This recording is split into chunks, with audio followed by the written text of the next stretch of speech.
제가 유튜브에 영상을 올릴 때마다 자주 달리는 댓글이 있어요. 매년 250만원씩 매도를 하고 재매수하시느냐, 세금은 어떻게 하고 계시는지 궁금하다, 이런 내용이에요. 답변부터 드리면 저는 절세를 위해서 250만원어치를 매도하고 재매수하는 것은 하고 있지 않습니다. 그래서 오늘은 제가 왜 이런 것들을 하지 않는지, 세금에 대해서 저는 어떤 생각을 갖고 있는지 정리를 해서 좀 말씀드려 보려고 하거든요. 어디까지나 저의 개인적인 생각이기 때문에 여러분하고는 생각이 다를 수 있습니다. 그래서 절세가 굉장히 중요하신 분들은 절세 비법을 알려주는 다른 컨텐츠를 찾아보시면 될 것 같고요. 제 생각이 궁금하시거나 아니면 절세보다는 수익을 좀 더 크게 내는 게 더 중요하다 하시는 분들만 오늘 제 영상 끝까지 함께 시청해 주시면 될 것 같아요. 여러분의 시간은 소중하니까요. 먼저 해외 주식 양도소득세를 잘 모르는 분이 계실 수도 있어서 간단하게만 말씀을 드려볼게요. 미국 주식은요, 1년 동안 우리가 주식을 매도했을 때 발생한 수익과 손실을 다 합쳐서 더하기 빼기를 해요. 그래서 만약에 여러분들이 최종적으로 벌어들인 수익이 예를 들어 1000만원이다 라고 가정을 하면 기본 공제가 250만원입니다. 1000만원에서 250만원을 빼죠. 그러면 750만원이 과세 대상 금액이 되고 그 금액의 22%를 곱하기 하면 우리가 내야 될 양도소득세가 나옵니다. 165만원인 것 같아요. 맞죠?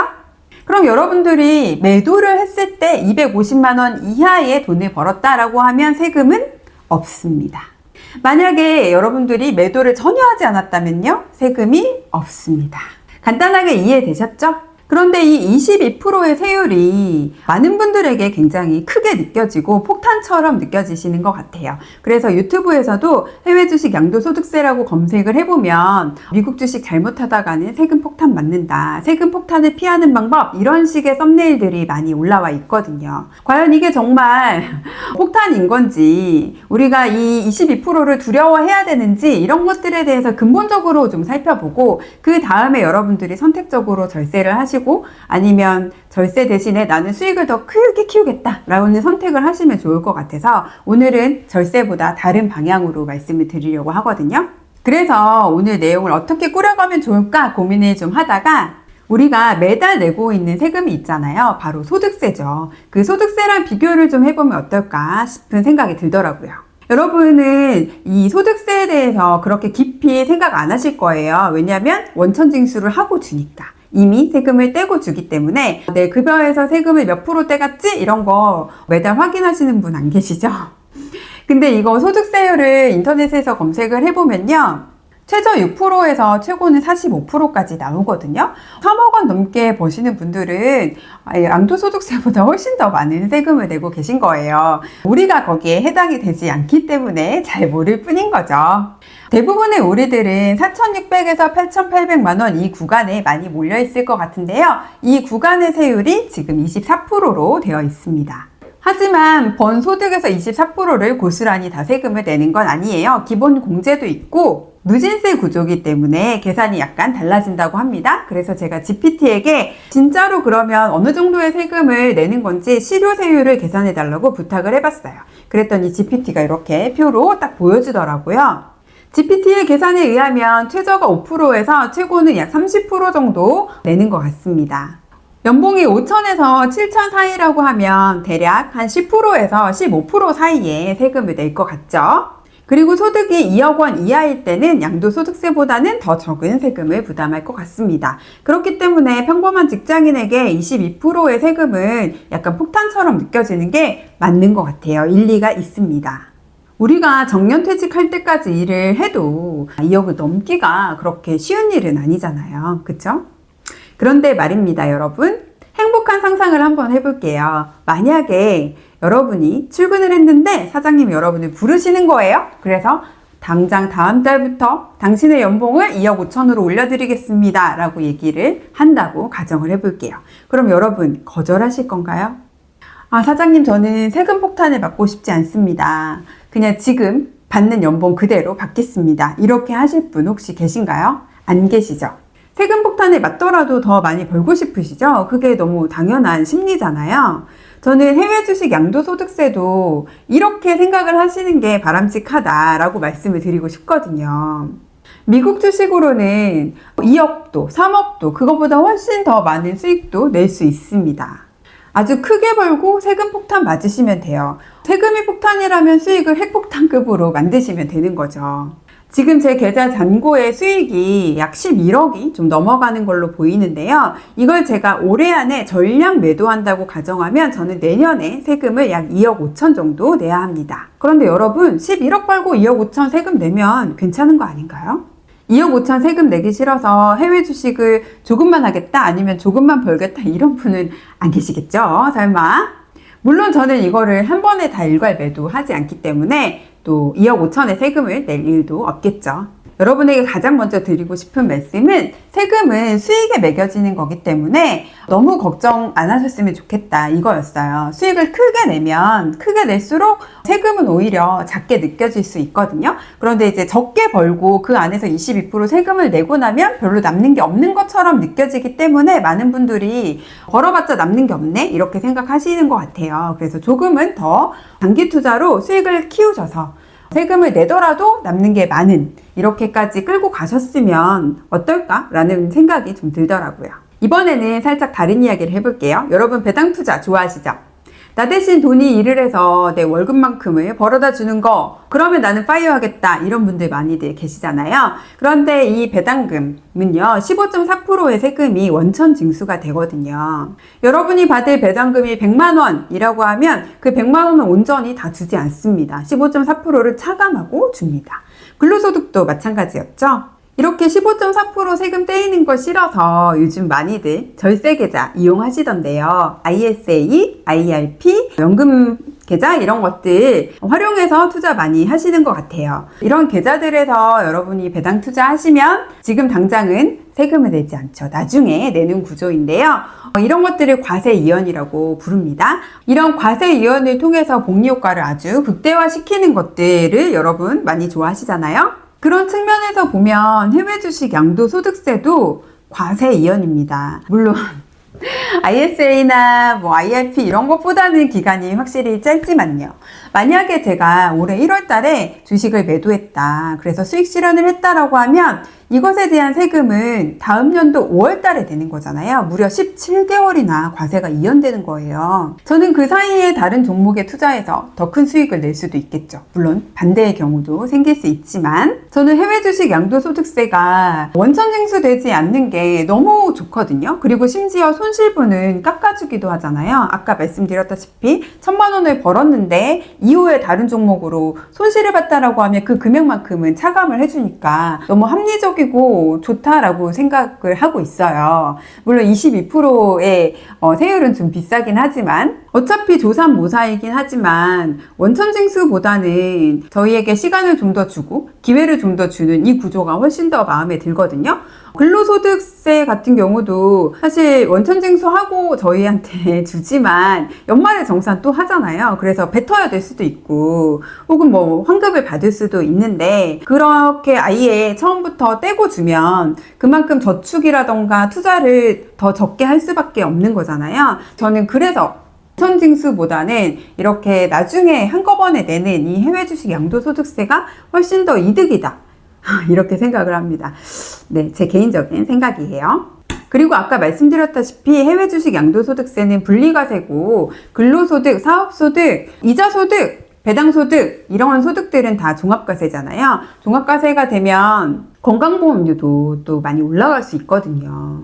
매달 나오는 건강보험료가 더 폭탄처럼 느껴질 수도 있습니다. 저는 개인적으로 할부를 굉장히 싫어하는데요. 이 건강보험료가 할부처럼 느껴지거든요. 그것보다는 한 번에 일시불로 내는 양도소득세가 훨씬 저는 마음이 편하더라고요. 여러분 어떤 게 더 좋으세요? 할부가 좋으세요? 저는 미국 주식에 투자하면서 한 번도 절세를 위한 무언가를 해본 적은 없는 것 같아요. 절세보다는 자산을 키우는 것이 더 우선순위가 높았기 때문에 부득이하게 매도를 해서 세금이 나오는 경우에는 그냥 세금을 냈습니다. 아예 세금을 따로 빼놓고 다른 매수를 하는 식으로 운영을 했고요. 개인적으로 ISA나 IRP, 연금 계좌도 없습니다. ISA 계좌는 일단 자격도 안 되기도 하고요. 저는 개별 종목을 더 좋아하기 때문에 그런 절세 계좌에서는 또 종목에 투자를 할 수가 없잖아요. 저는 성장주를 굉장히 좋아하고 미국에서 상장된 ETF를 또 좋아하기 때문에 절세 계좌보다는 그냥 일반 계좌에서 제가 원하는 종목을 사고 원하는 ETF를 사는 게 훨씬 더 좋더라고요. 제가 최근에 아마 올해 3월인가 로켓랩을 담았던 것 같은데요. 지금 그 로켓랩의 수익률이 160%가 넘어갔거든요. 22년도에 산 엔비디아도 지금 거의 980% 가까운데, 그래서 수익금이 4억이거든요. 근데 제가 이런 것들을 세금이 아까워서 절세 계좌에서만 투자를 했다라고 하면 개별 종목으로 이런 수익률을 못 받겠죠. 그리고 매년 250만 원씩 팔고 재매수를 하면 10년 그걸 하면 2,500만 원이 절세가 되는 건데, 그렇게 2,500만 원 아끼는 것보다는 이 수익을 키우는 것이 저는 더 중요하다라고 생각을 했어요. 그리고 생각보다 여러분 매도하고 다시 사는 게 쉽지가 않거든요.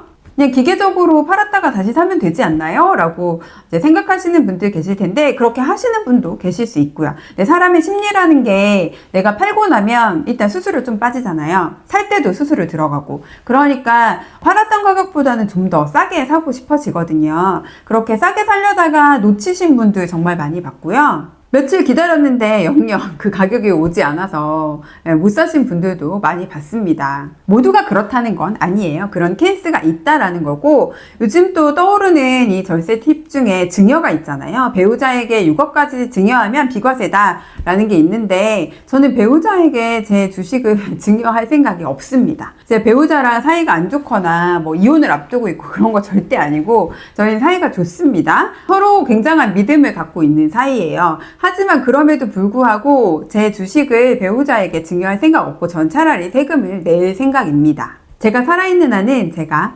관리를 할 생각입니다. 세금 내고 제가 쓸 거예요.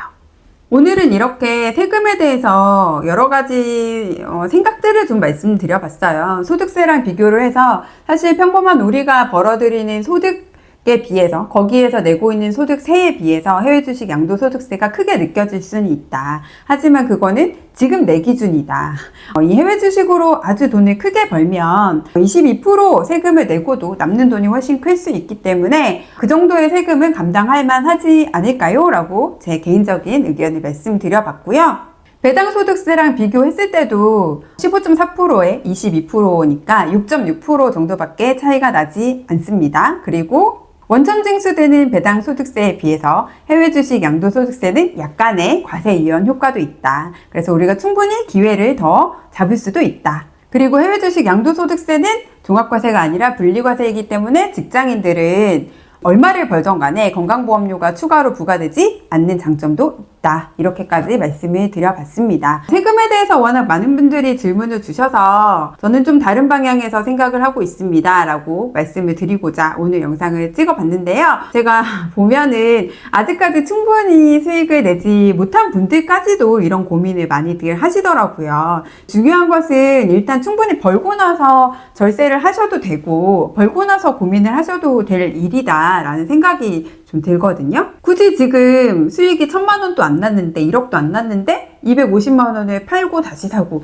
이거를 할 필요가 있을까요? 그런 것들마저도 좀 더 수익이 크게 나고 시작을 해도 되시는 거잖아요. 지금 현재 제 나이가 40대 중반인데 저는 앞으로도 뭐 한 10년, 20년까지는 제가 가지고 있는 미국 주식들 다 좋은 주식이기 때문에 잘 보유를 할 생각이에요. 그래서 절세보다는 수익을 더 키우는 데 더 집중을 할 생각이거든요. 여러분들은 우선순위가 절세에 있는지 아니면 수익을 극대화하는 데 있는지 이것부터 먼저 생각을 좀 하셨으면 좋겠고, 저는 수익을 극대화하는데 앞으로 10년 혹은 20년까지도 더 우선순위를 두고 제 자산을 관리를 할 거고, 그 이후에 차근차근 절세를 고민하면서 갈아타기를 할 생각이에요. 한 방에 매도를 할 필요가 없으니까 천천히 매도를 하고 그 매도한 금액에서 예상되는 세금은 미리 빼놓고 나머지를 제가 뭐 쓰든지 아니면 다른 주식을 사든지 배당주로 갈아타든지 이렇게 차근차근 60세부터 해도 않지 않을까, 충분하지 않을까 이런 생각을 하고 있습니다. 안 팔면 세금이 빵원입니다. 맛있게 먹으면 0칼로리라는 말처럼 미국 주식도 맛있게 벌면 세금이 빵원입니다. 자산을 더 불리는 데 집중하셨으면 좋겠습니다. 세금 고민은 부자가 되고 나서 그때 가서 또 같이 하시기로 해요. 올해가 이제 3개월도 채 남지 않았습니다. 여러분들 연초에 세운 계획들 잘 진행되고 있는지 궁금하네요. 한번 점검을 해보셔서 부족한 부분이 있다면 남은 시기 동안 캐치업 하셨으면 좋겠습니다. 저는 네이버에서 제린스라이프라는 카페를 운영하고 있는데요. 남은 기간 동안 3개월에 500만원 모으기 프로젝트를 진행할 생각입니다. 2025년은 이미 망했다. 나는 2026년부터 새로운 마음으로 시작하겠다 라고 생각하시면 이미 늦습니다. 부자들은 한 해를 미리 준비하고 미리 계획하고 미리부터 실행을 시작하는 사람들 아닐까요? 내년에는 정말 재테크 제대로 한번 해보고 싶다 이런 생각을 가지고 계신다면 제린스 라이프에 오셔서 올해 남은 3개월이라도 바짝 종잣돈을 모아서 투자를 한 주라도 실행을 해보시는 시간으로 활용을 해보시면 어떨까 싶습니다. 저희 카페에서는 종잣돈 모으기도 같이 하고 있고 소비를 컨트롤해서 소수점 투자로 투자를 연습하는 이런 활동도 같이 하고 있고요. 차근차근 계획대로 분할 매수하는 챌린지도 함께 하고 있습니다. 저도 모든 프로젝트에 같이 참여를 하고 있거든요. 이렇게 프로젝트들을 쭉 같이 하다 보면 자기도 모르게 일상이 재테크가 되어 있더라고요. 여러분의 일상을 재테크로 바꿔서 자연스럽게 시간을 쌓아서 부자가 되고 싶은 분들 환영합니다. 저희 카페로 와주세요. 그럼 오늘은 여기까지 말씀드리고요. 다음번에는 제가 남편의 퇴직연금 계좌를 한번 들고 오도록 하겠습니다. 퇴직연금 방치하고 계신 분들 많이들 계시죠? 실제로 남편의 계좌를 통해서 퇴직연금을 어떻게 관리하고 있는지 그리고 최근에 1억이 됐거든요. 그래서 이 1억이라는 돈의 의미 이런 것들도 같이 말씀을 드려보려고 합니다. 퇴직연금 궁금하신 분들은 제 채널 구독 꾹 눌러주고 가시면 더 좋겠죠. 관련해서 질문 혹시 있으신 분들은 댓글에 남겨주시면 영상 만들 때 또 참고해 보도록 하겠습니다. 댓글을 남겨주실 때는 따뜻하게 예의를 갖춰서 남겨주시면 더 감사하겠습니다. 왜 아름다운 사람은 머물다 간 자리도 아름답다 라는 말이 있잖아요. 여러분이 남기신 댓글은 여러분의 인격이니까 수준 높게 따뜻하게 남겨주시면 매우 감사하겠습니다. 그럼 다음 주에 다시 뵐게요, 여러분. 감사합니다.